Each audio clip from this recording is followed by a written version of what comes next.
What's up, guys? Welcome back to another episode of the Creative Rise podcast, episode 203, where we are talking about how to have these difficult, sometimes awkward, very uncomfortable conversations with clients about that's outside of the project scope. That's not what you're paying me for, or how to set boundaries in the first place so you don't even get into those uncomfortable conversations where clients are wanting you to do something that you are not hired to do. And most importantly, this is what we've been talking about, and this is where we really came up with the podcast concept, is doing it in a way where you're not getting flattened by a client, but you're also not flattening your client. Mm-hmm. Neither person's getting run over in this situation. This isn't I'm an offended creative and I'm going to stand up for myself in a way that makes everyone not want to work with me ever again. Mm-hmm. We are not about that. We are all about building healthy relationships with your clients, which means having boundaries, which means communicating those properly, but also serving your clients really well in the process. 100%. So this topic actually came from a mastermind grad of ours, a 6-week Creative Rise mastermind grad, had asked this question to us inside of our 6-week, and it's not a 6-week, sorry, it's a full year-long grad community that we have for our grads, which is really cool. She asked this question. It was a phenomenal question. And once we'd answered it, I wrote it down. I'm like, we have to do a podcast about that. Because you actually just dealt with this. So common. It's so common. And every client I deal with, I deal with this. Every single client I ever do stuff with, I deal with this in some type of way. And you probably do too. So it's a really, really important question. And also, if you're a grad, you've been through the 6-week mastermind with us and you're not in the monthly community, we just did a bunch of updates. We're doing weekly Q&A calls. We're doing once-a-month workshops. We're doing these borrowing focus calls where you bi-weekly focus calls. We're jumping on, all working on something together, and we've got an Instagram group chat. It's so much fun. So if you are not in it and you want to be in it, shoot us a message and we'll send you the link. Grads only. Grads you guys only. know it. If you're a grad, you know what I'm talking about. But let's dive into it. Yeah. So here's the question of the day. Have you ever, it's probably all the time, but have you ever had a client text you or email you and you open up that email or text and it's like, hey, just wondering if you could do this for us as well, or wondering if you could just tack on a couple extra videos to that shoot, wondering if you could just send us all of the stuff you shot, or can you stay, we're running behind, can you stay from, not leave at 8, but can you stay all the way to 11 p.m. Can you re-edit my whole gallery? Yes. I don't look skinny enough in those, can you edit those? Like, you laugh, but it's true. It happens, right? So absolutely. Have you ever had a client ask you for something that's outside of your project scope, outside of what you have agreed upon, right? A project scope is simply just like the clearly defined, here's what you're paying for, here's what I'm delivering. Anything outside of that is going to be an additional conversation, right? A lot of the times we get into these awkward situations, and I'm speaking from experience, you're speaking from experience. Does not matter how good you are at some of the things we're going to talk about in this podcast on how to avoid this, you still might run into it. Yeah. So I've been doing this for over a decade. You've been doing this for close to a decade, and we run into this all the time. Yeah. In my world, I'll give you a quick little example of what this looks like in my world.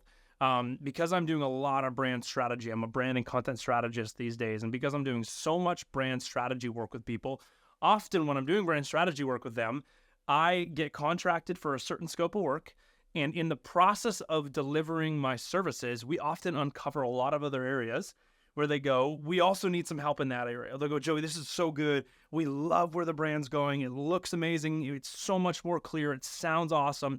This is awesome. We're fired up about it. Oh, and by the way, can you edit this, and this? That happens with every single client I almost ever work with on the brand side, because what I do just naturally exposes great optimistic opportunity in other areas of people's businesses, right? Mm-hmm. Which is a great thing. Now, it can be a little bit awkward sometimes, because sometimes what clients are asking me to do is most definitely outside of the scope of work on what they've paid us to do. But another reason why sometimes it's a little bit awkward is because I'm not cheap.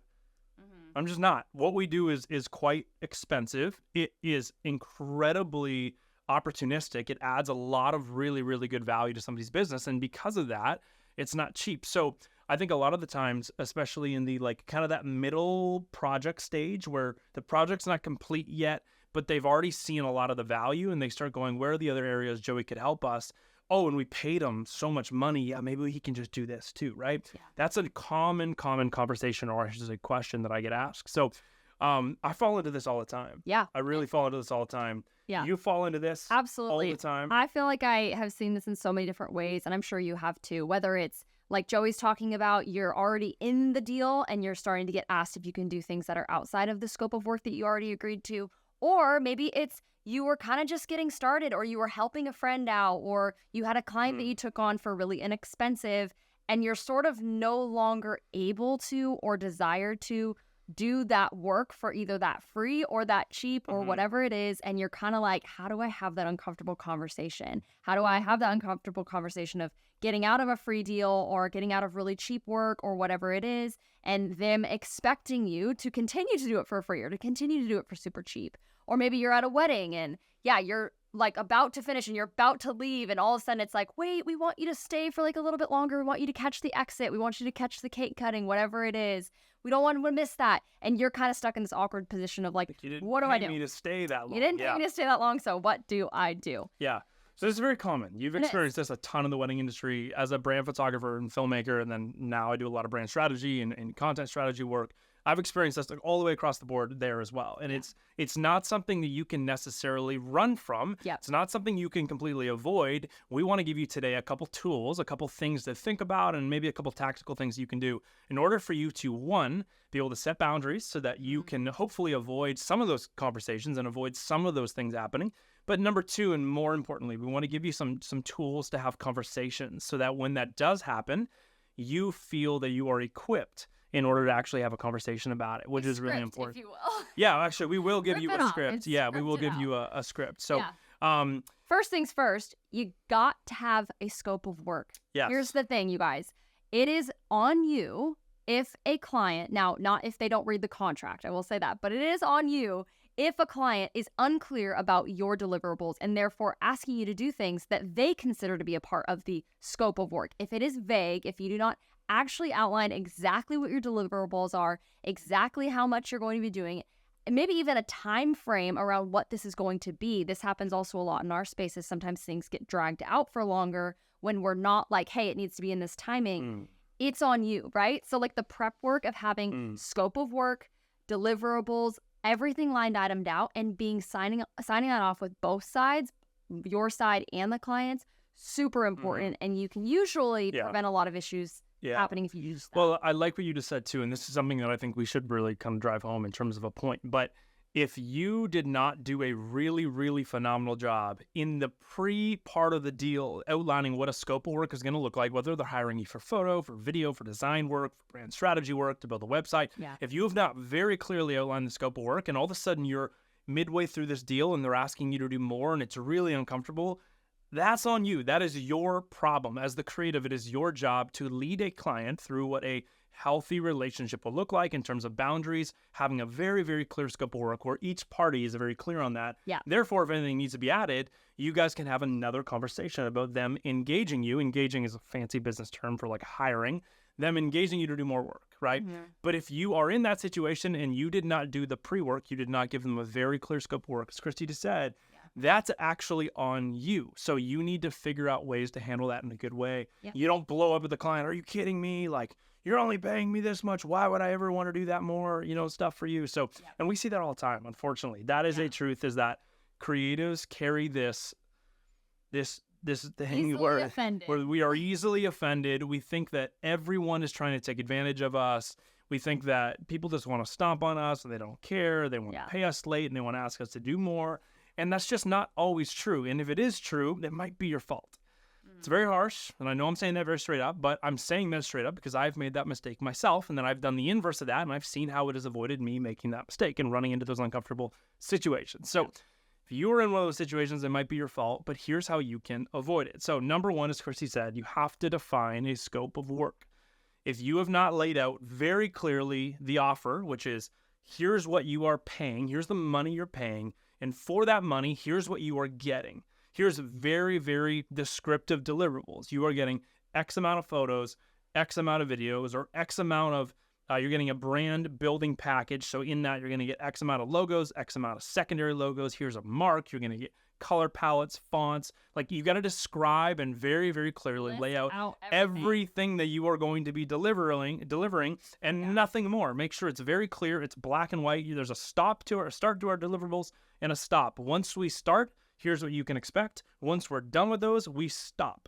That is the scope of work. You got to lay that out very clearly. And you especially have to, like, I see this all the time with maybe social media managers. They're like, hey, I'll do social media management for you. And it's like, okay, but does that include you writing all their captions? Does that mean you're interacting in their DMs? Does that mean that you are the one editing the photos and creating the graphics? Or is it just that you're simply posting? You have to be so clear about deliverables, or else you do get caught in this trap of like, oh, well, I thought that's what you were going to do. And it all of a sudden becomes this deal that you're not excited about because you weren't clear about it in the first place. Or because you weren't clear about it, you just got like 30% more work added on to you. Yes. And now you're like, wow, I have 30% more work, but I'm not getting paid anymore. But again, it's your fault because you didn't clearly define that. There was missed expectations, and now you've got a lot more work on your shoulders. So scope of work is very important. The other reason why scope of work is incredibly important, not just so that you don't get stomped on, but here's the other huge thing. You cannot over-deliver if they don't know what your delivery cap was in the first place, right? Exactly. So many creatives go, oh, it sucks. Like, that client didn't want to hire me back, and I over-delivered for them so much. I sent them so many photos. So it's like, well, how many photos did you tell them they were going to send you?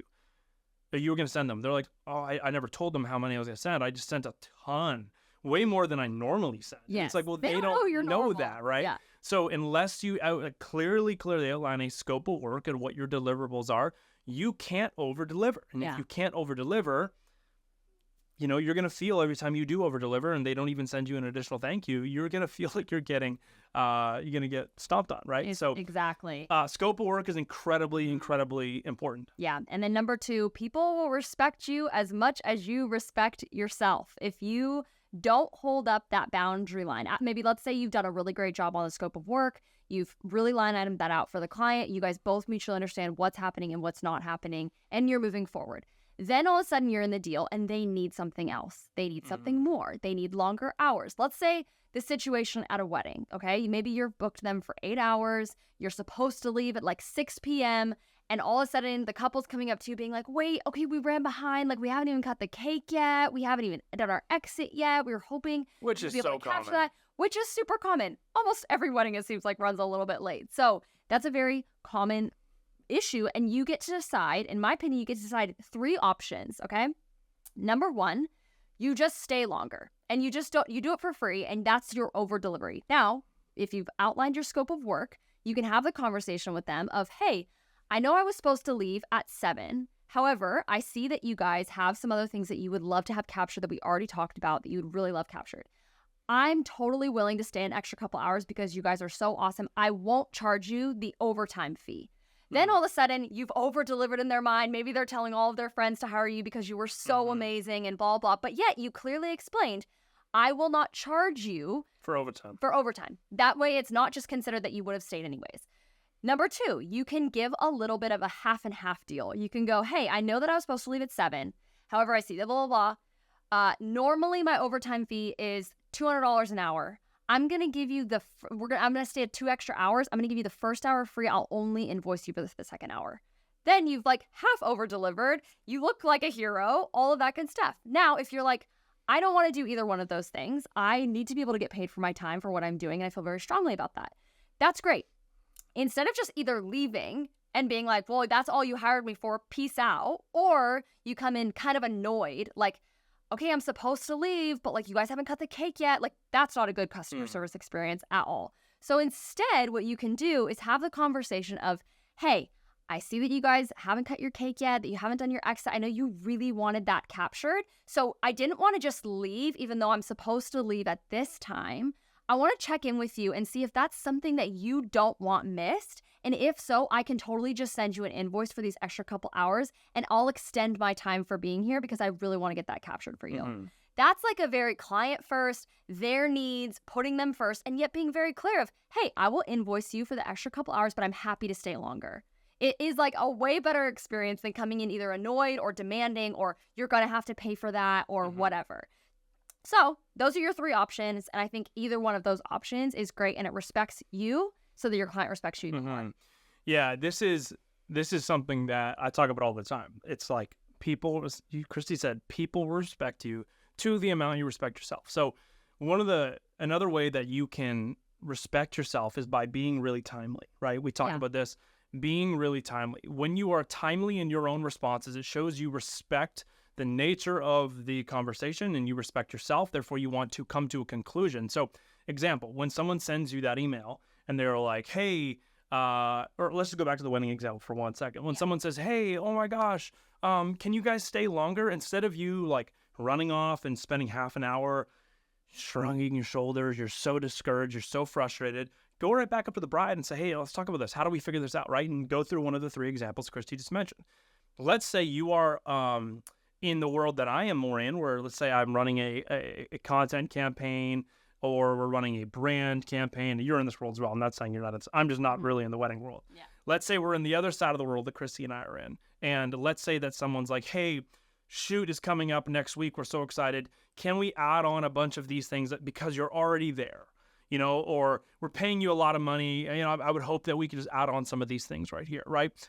Instead of me being like, oh, it's so annoying, I'm just going to ghost them to the shoot and then I just won't do them, or I'm going to wait until like the day before the shoot, like get on the phone right away. The quicker you can get in conversation, the more it shows you respect yourself. And when you show you respect yourself, people will respect you to the amount you respect yourself. So I am a huge fan of jumping on the phone. So I had this happen last week. A client had reached out to me and say, hey, can we do some more stuff? Can we do this, this, and this? And I said, hey, man, are you free right now? I would love to jump on and give you a call. So he's like, yeah, sure. So we jump on and we talk about it, and project going super well. And because it's going super well, he's like, hey, there's some other opportunity.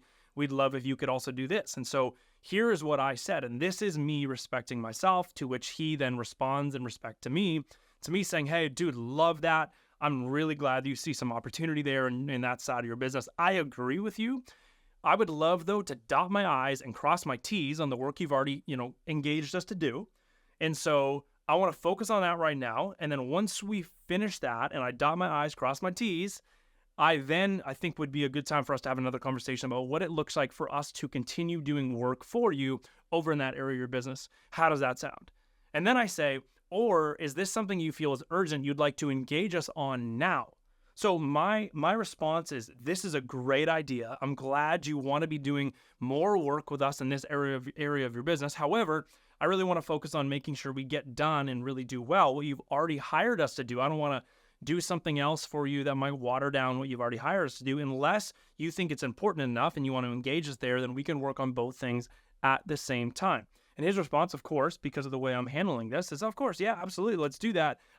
Let's finish these things, and then we'll have another conversation about what it looks like to work with you guys there. So it's so important, guys, that you dot your I's, cross your T's, and you use that language of saying, hey, my focus right now is to make sure I do what you've paid me to do really, really well. So if you want me to do more, we either should have a conversation about that at a later date, or if you think it's really important, you think it needs to be done right now, well, then let's have a conversation about what engaging us even more looks like right now.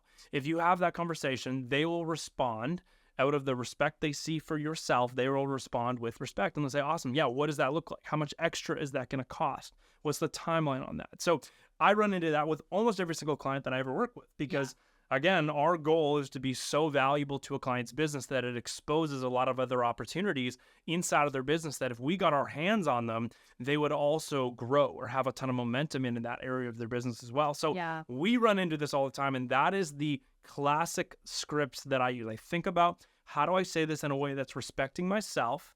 How do I say this in a way that's also respecting them by agreeing with them that there's great opportunity over there? Telling them I'm excited to work on that with them. I'm not responding on saying, what, are you kidding me? You want me to do all that too? I'm already doing all this work. You haven't paid me for that. It's nothing like that. It's, hey, oh my gosh, totally so excited for you guys. Thanks to you for wanting us to continue to work on some of that stuff. Here's what I think I should wrap up over here. And then once we finish that, we can then engage on that. How does that sound, right? And by you putting that in question form to them, it is going to turn on the side of their brain that makes them go, okay, I have to strategically and tactically think about, do we have budget for this? When do we want to get this done? And so that's a very important thing. So people will respect you to the amount you respect yourself. So one of the things that I really appreciate about how you handle those situations, though, is that you come in with like, hey, if you want to engage us in this, that's awesome. But if they're like asking a question, or if they're like getting your advice on something, like you're so willing to be like, yeah, we would love to do that for you. Let's talk about that. Totally, You're very like oh no, this is just what I did and this is my like line in the sand, and like don't ever cross over or don't ask questions about your brand. I feel like it is very client first the way you handle it. Totally. And it shows, and it creates these long-term awesome relationships where people want to refer you because you are so helpful. Doesn't mean you're overextending yourself, offering services that you weren't initially hired for, but there is a sense of like that over delivery in relationship that I think really does seal the deal for people and creates what could be an awkward situation into a really good one. The last situation I want to talk about is the whole friend low ticket client. Yeah, talk about thing. that because we've both experienced a lot of Yeah, that. I've experienced that a lot. Experienced that a lot. To be honest, I'm someone, I really love to do things for free for friends. Like, I love it. It gives me so much like joy. I love to help people out. I love doing that type of stuff. But there are times and seasons in my business where I just can't do that as much, or I just paid work comes in and I don't have the time to do it. And that can be so frustrating for me internally, but I also know it's what's best for my business. So I don't feel like you're ever big enough to do anything that's like a deal for a friend or something like that if you want to. But if it stops being you're never too big to not do the free stuff. Sorry, that's what I meant. Yes. And so in a situation where maybe you've been doing something for free or super cheap for somebody because you were either just starting or because you had time in your calendar, but now you no longer have that, the way I like to have that conversation is not like, again, the offended creative where it's like, well, you know what, people pay me to be able to do this and you're way too low, and you shame the other person because you feel offended.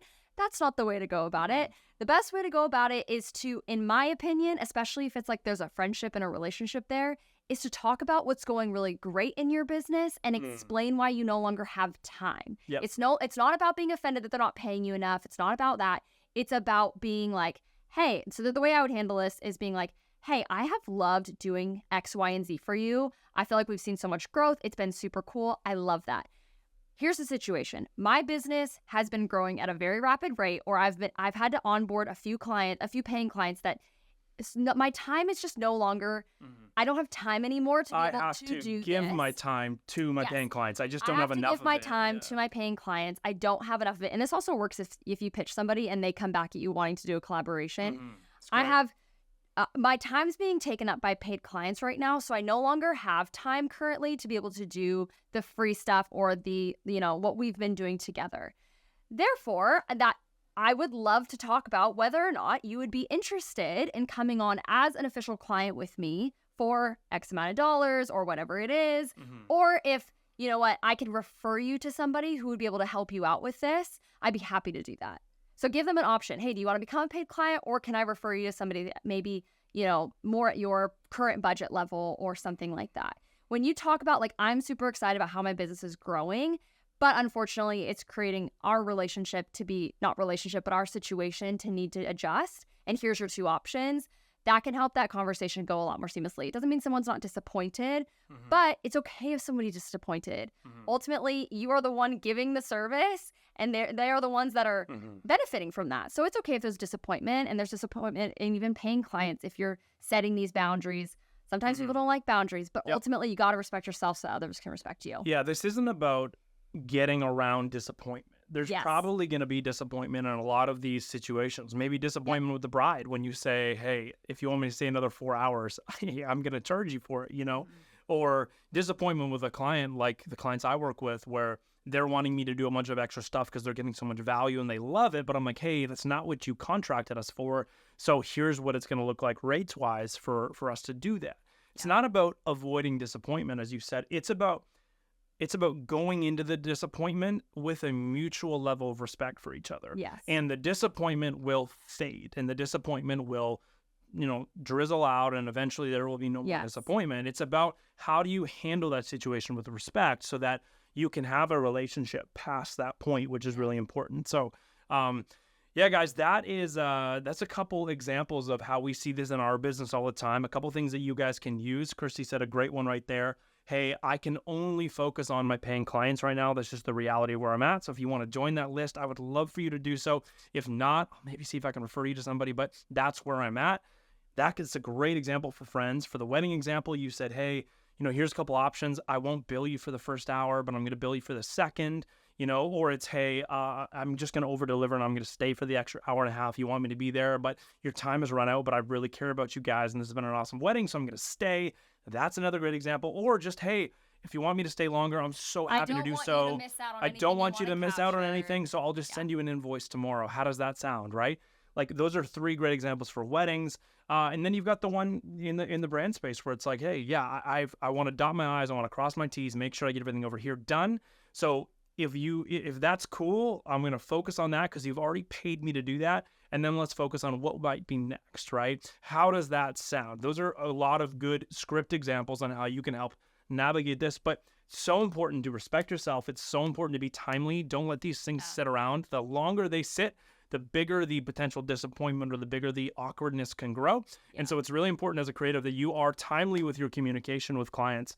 And the people that communicate the best with their clients just always are going to get the best outcome and the best result from these situations. So that's our encouragement to you guys. That's our encouragement to you guys, is that you guys have these quickly, respect yourself in the process, and also make sure however you are communicating, it's also respectful to them, which is very important. Very, very important. Yeah. So I hope that was helpful, you guys, and we'll see you next week. We'll see you next week, guys. Thanks for being here. Episode 204 is coming next week. We're going to have some mastermind stories coming up. I'm sharing some of the really cool growth stories of what people have experienced inside of the mastermind. And the pin post course is still raging, guys. People are still giving us great feedback on that. So creativeraz.com/sell with pin posts, /pin posts. Yep.